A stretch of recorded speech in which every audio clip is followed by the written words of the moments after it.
Good afternoon and welcome to the Just Culture Spotlight webinar series. This is the second in our series of webinars. It's something that we probably going to start doing about once a month. So the first webinar that we did is on our YouTube channel. So if you want to check that out, that was on how Just Culture can improve contractor management. And some details around the relationships of how you build good relationships with your contractors. This webinar series is really about providing some information and guidance on various aspects of Just Culture and safety management, and it's an opportunity for you to ask questions around that topic as well. Today we're talking about Just Culture 101. So what is Just Culture? So it's really going back to basics. What is it, this thing that we're talking about? So again, it's an opportunity for you to ask questions, whether that's from the very basic all the way up to the very advanced. So I've got about 20-25 minutes of material that I've prepared that I'll talk through this webinar, and we'll have 5 to 10 minutes for Q&A at the end, but feel free to post your questions anytime, and I'll try and keep an eye on the questions there, and happy to answer those as we go. So what is a Just Culture? Well, probably the first place to start is to talk about very briefly what is culture.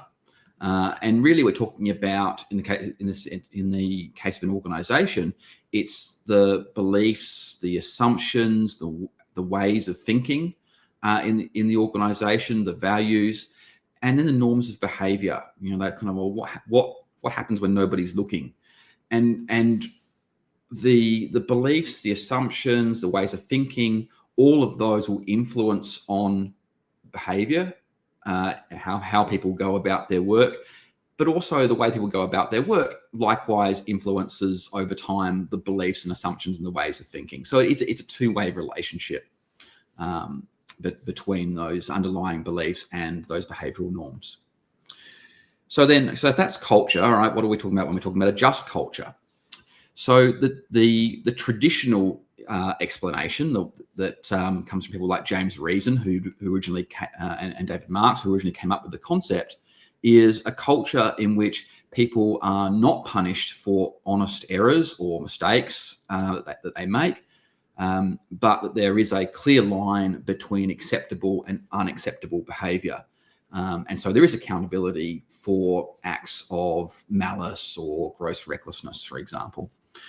And so the idea really is to try and create an environment where people are encouraged to report their errors, their blunders, the hazards, or the problems that they encounter in their work, because they're not worried about getting punished for reporting those things. And the idea is that then that prevents these things from being hidden and allows the organization to address the underlying causes of errors and problems, to make the organization safer, more reliable, and more productive over time.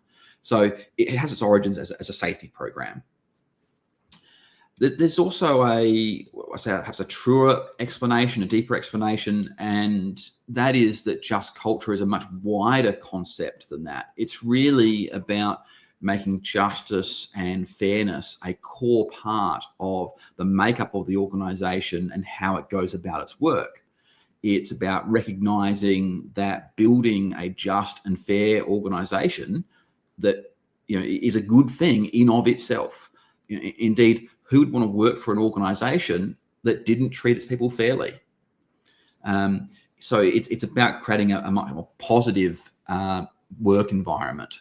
And so that means that a just culture is not just about a policy statement, but it's really about a journey of building mutual trust through consistent behavior over time. So there's a lot in all of that. So let's sort of just unpack this a bit. And probably the place that I'll start is talking around human error. Human error, particularly in the safety space, can sometimes be a bit of a controversial topic. There are some who think that as a category doesn't actually exist. or that human error is something that we label, that it's a judgment that we place on people's actions. But that's a bit of a sort of a rabbit hole that is perhaps for another time. So I'm just going to use the term human error in perhaps the colloquial, the way that sort of, that we might use it in an everyday sense of where we take some sort of action or inaction, and the outcome is not what we have intended. So, and when we look at human error in that sort of broad everyday sense, we quickly realize, I think, that human error is ubiquitous. It is something that we as human beings are fallible. We're not perfect, and we make errors all the time in various ways. It could, driving is a really good example. From time to time, usually when we're driving, we do a pretty good job, but we obey all the road rules and all of that. But from time to time, occasionally we will make errors, usually unintentional. We might forget to change to put our indicator on when we're changing lanes. Maybe we get momentarily distracted and we miss a stop sign or something like that. And so, and if you've ever tried to focus really hard on driving and not make any errors, it's an interesting experiment to try, actually, to sort of see how long you last before, even when you are trying your best and you're really focused on driving and not making any mistakes, how long you can actually keep that up before an error will creep in.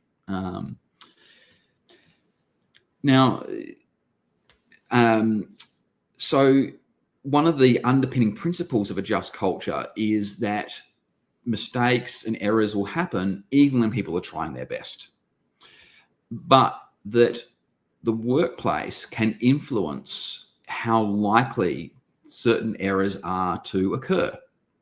So, for example, let's say that we have a hospital and we have a couple of medications in a cabinet next to each other, and they look very similar. They have very similar labels. That is a situation where perhaps a nurse or a doctor comes to get the medication, and particularly when they're busy, they're under pressure, things are stressful, that maybe they might accidentally grab the wrong one and give it to a patient. Whereas if those medications were in different places or they had different labels, that particular error might be less likely to occur. So there's this underpinning idea that the workplace can influence the types of errors that might occur, and also what barriers there are in place to errors that do happen from causing sort of some adverse outcome that we don't want. We can never eliminate human error from the workplace because human beings are fallible and we bring those errors in with us. But there's this idea that by designing good systems, we can reduce the chance of them or mitigate their effects. And so fundamentally then, the question is not, are errors occurring in our organization? They are. It's really about, are we being told about them? And so for many organizations, unfortunately, their approach to human error is a blame culture. That when things go wrong, it's because of bad people making bad choices.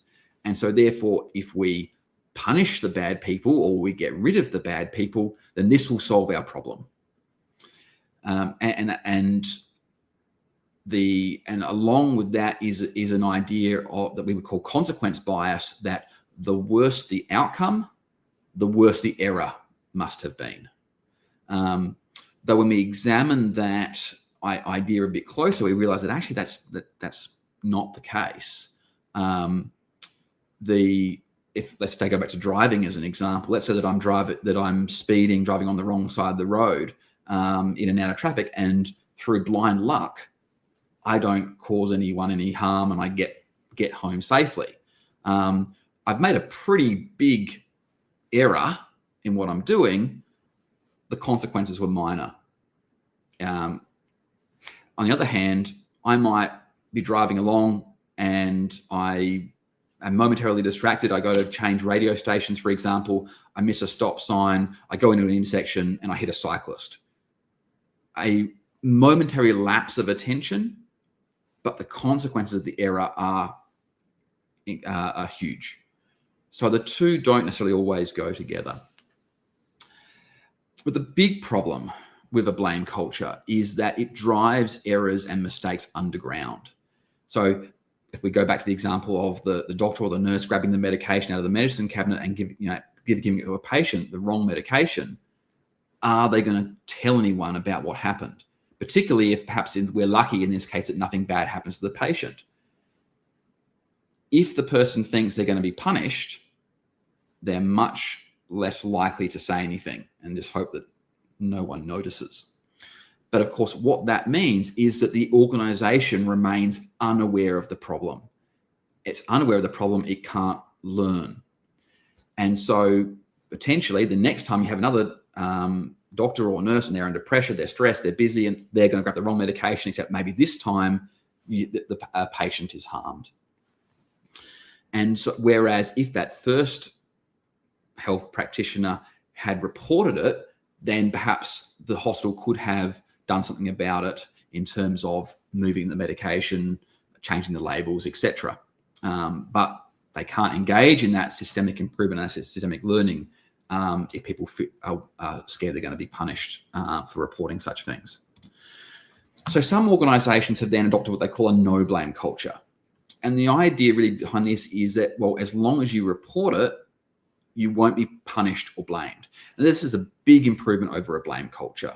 It's really looking at the role of human factors and systems of work. So human performance, the factors of human performance, such as fatigue, workload, the design of procedures, interfaces, training, and instruction. So looking at those systems of work. And that is a really strong vehicle for continuous improvement. But a purely no blame culture can sometimes lead us to ignore individual choices, which do matter. And you can potentially get the sort of the get out of jail free card problem. Oh, well, as long as I report it, it doesn't matter what I do. When the reality is that there are some actions that are deserving of sanction. Sexual harassment, theft, actions where there can be no justification, and the person would know that there is absolutely no justification for it. So the idea then with a just culture is that it retains the focus on systems of work of a no blame culture, but it retains standards of accountability for individual actions where it's necessary. But importantly, you only get to those questions of individual accountability after you've exhausted all of the system factors and considered that overall context. And then you address those issues of individual accountability if you need to. So really it is about anchoring accountability in human factors and systems thinking. It is about recognizing that people's actions occur within the context of the limits of human performance, within the context of the systems of work. And it's looking at that surrounding context is vital if you are going to treat people in a just and fair way. And that really it's about expanding accountability and deepening accountability for the organization. Is the organization going to take accountability for the systems of work in which it operates, and accountability for continuously improving those systems to reduce the chance of errors, to make those systems work better for human beings who have to work in them.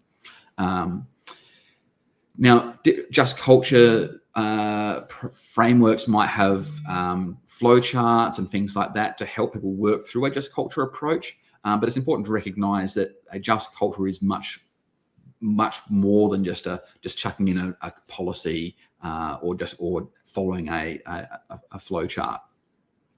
Because even something that might seem straightforward, like let's say that a staff member has broken a rule, that might seem pretty like, well, okay, they've broken the rules, and so therefore a disciplinary approach is appropriate because they've deliberately broken a rule. just culture, if you are implementing it properly, says, well, hang on, we need to ask, why did they break that rule? What's going on with the systems of work? What's the context in which this occurred? Perhaps the employee didn't know the rule, or perhaps they applied the wrong rule, and this might come back to training or issues with how the rules are written. There might be ambiguities, for example. There might be conflicting rules. There might, a manager might have said, do this job by the book, but also get it done by 5 p.m. And then the employee has to choose, well, I can't follow both. Which one is going to take priority over the other? We've seen this frequently, say, in the trucking industry in times gone by, where if the truck driver is going to complete their schedule as it's been given to them and written down, they have to speed, because there is absolutely no way to meet that schedule unless they do that. The rules might be impractical. Maybe it requires using equipment that is not available because it's in the maintenance shop. Maybe that the staff member is making a judgment call to disobey a rule to help the organization, and they are judging it based on their consideration of the risk, and maybe the reward for the organization is worth the risk. And yes, perhaps sometimes there are examples of disobeying rules for selfish reasons, wanting to get home early on a Friday or something like that. That does happen, but comparatively rare compared to the others, where usually it's a problem of some sort with the rules or surrounding it.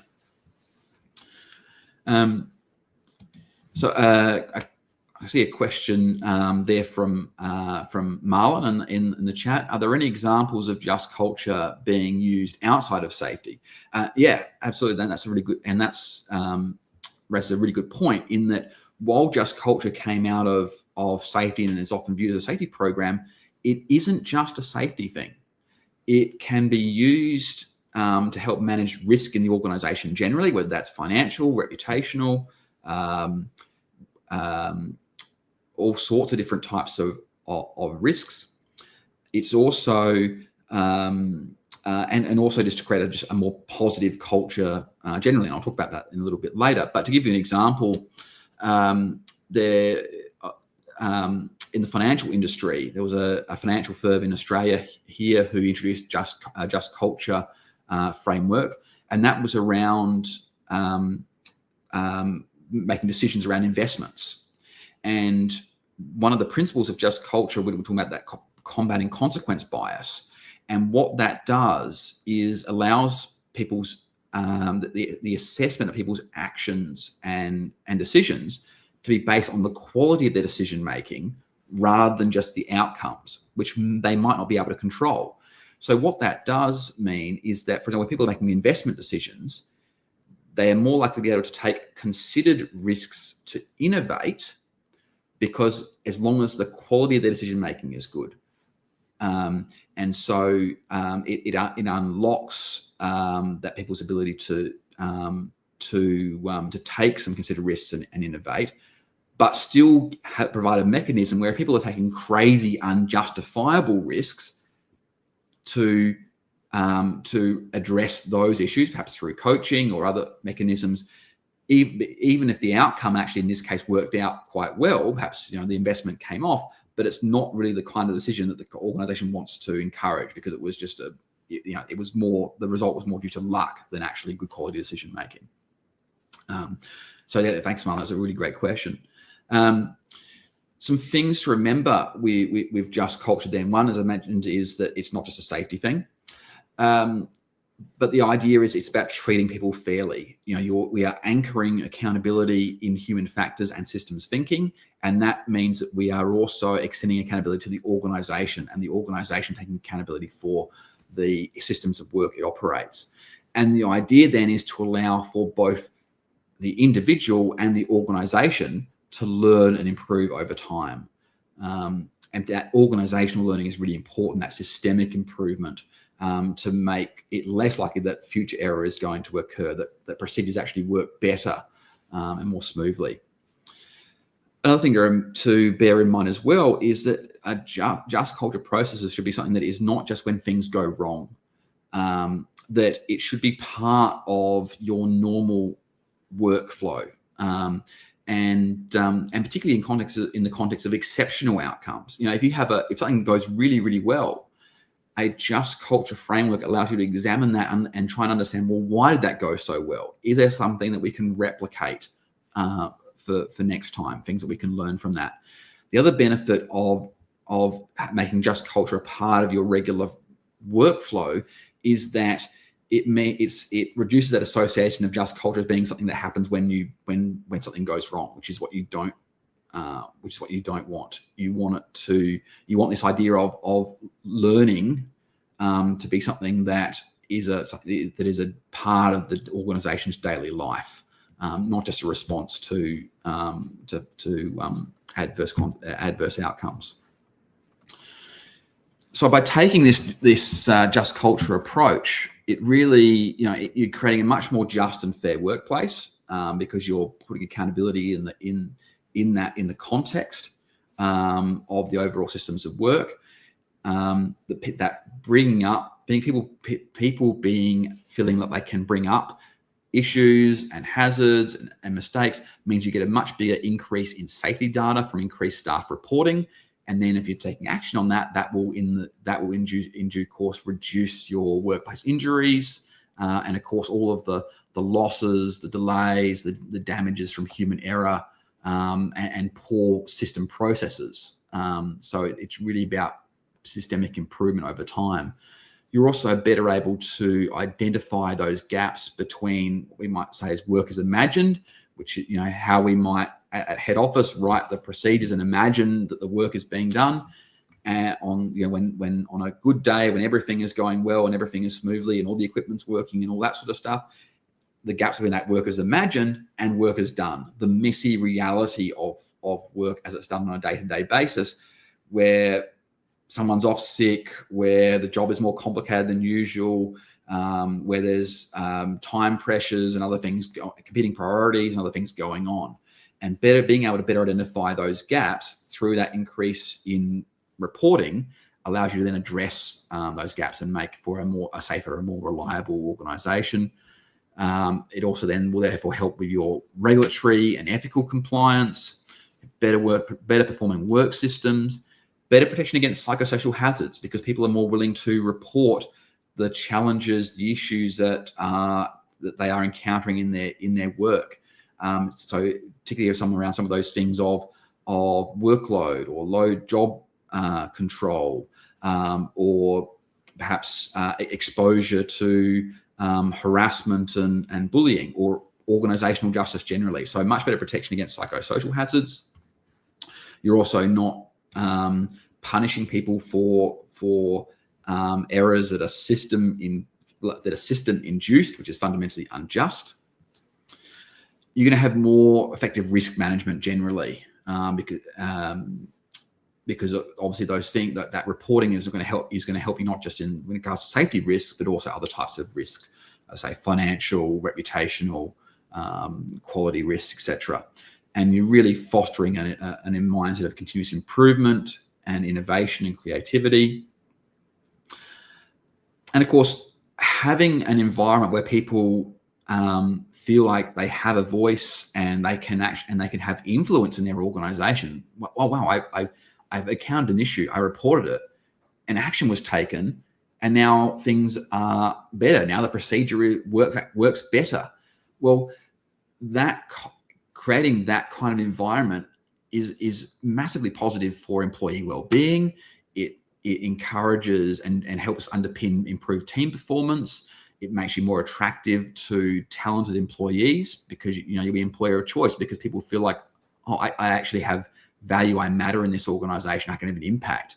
And that then obviously leads to reduction in employee turnover costs, reduction in legal costs from workplace grievances and disputes. So it's just all the benefits in terms of having a much more positive workplace culture, a much more engaged workforce.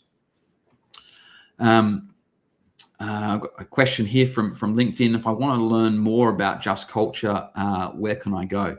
Yeah, great question. I've got I did a video series earlier this year with 𝗲𝘂𝘀𝘁, who's also another person who does a lot of work in Just Culture, and we talk about in that video series about different types of Just Culture.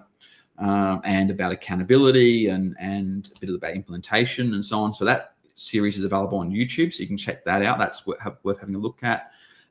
If you're looking at textbooks, James Reason's original book, Managing the Risks of Organizational Accidents, is that sort of foundation introduction to Just Culture. It's a small part of a larger book, but the original ideas of Just Culture are in there. 𝗖𝘂𝘀𝘁𝘂𝗿𝗲, his book Just Culture, 3rd edition, is quite strong on restorative Just Culture, about how you restore trust and relationships after an adverse event. So that's worth having a look at. 𝗲𝘂𝘀𝘁, his book Quantum Safety, talks about a revised Just Culture, where you're sort of taking the classic ideas of Just Culture and the restorative Just Culture elements and sort of bringing those together and sort of creating a hybrid, that's a really good source to read. I've been developing a Just Culture implementation guide. It's still a little bit work in progress, but it's sort of 90% there. And so if you're interested in that implementation guide, feel free to send me an email, and I'll send that to you. So that's sort of more on the practical, how you implement this sort of thing.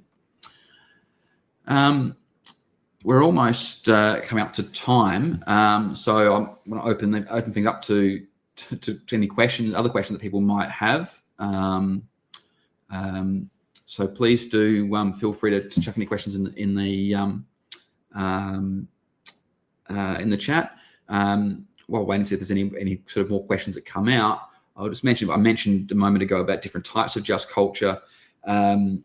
Because there are some different models around that you can look at. There's sort of the classic James Reason, David Marks type of Just Culture, which is sort of looking at what happened and then what is a fair response based on what happened.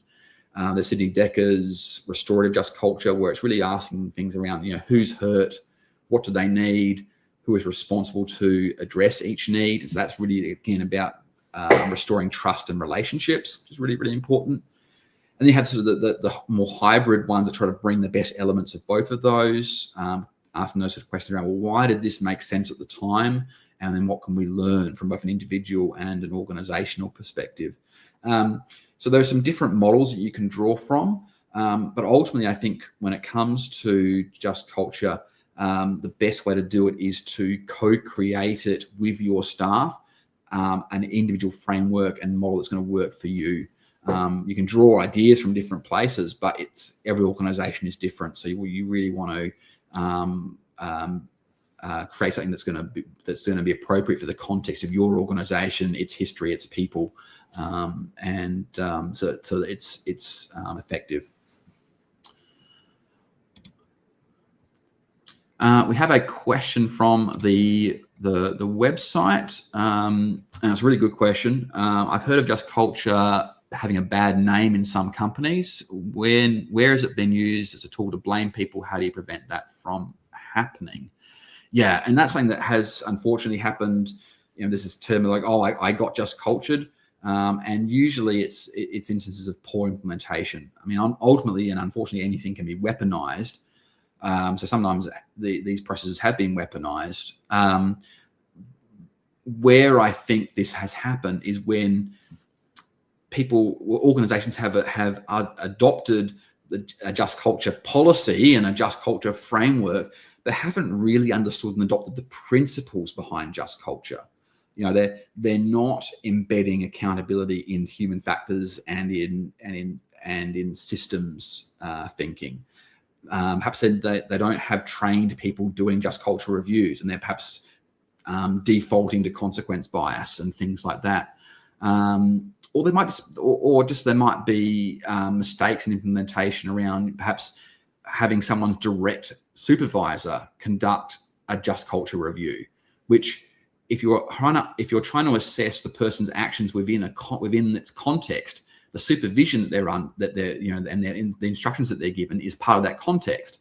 So if the supervisor is the one who's doing the just culture review, you can see there might be issues there, because one of that context to examine is their supervision. And you're not obviously, and you don't want to scapegoat the frontline employee. You don't want to scapegoat the supervisor either.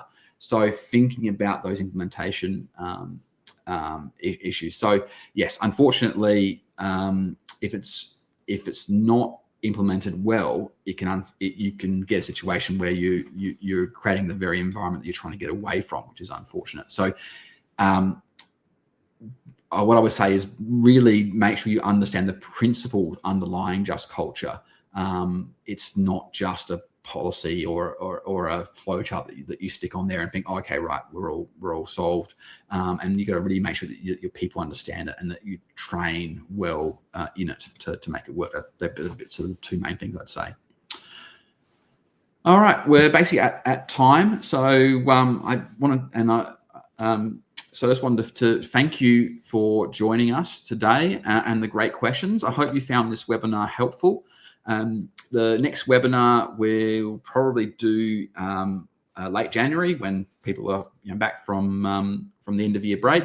I'm thinking it will probably be around bridging perhaps the gap sometime between law and safety, and where just culture sort of fits in with all of that.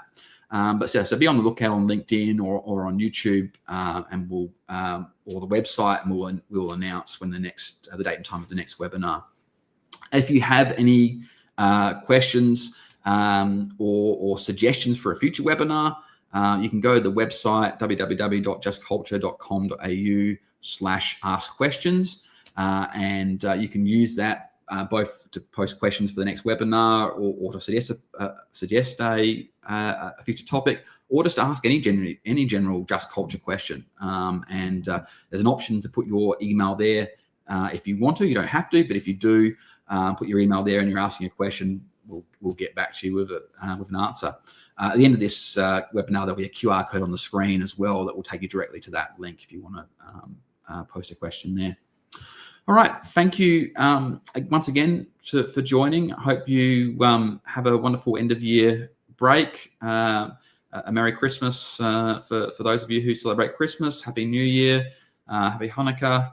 Obviously, I know it's a difficult time given recent events in Australia on that one. But however you mark the end of the year, I hope you have a joyous one, a restful one, and hope to see you for the next webinar in January. Thanks very much. Have a great week.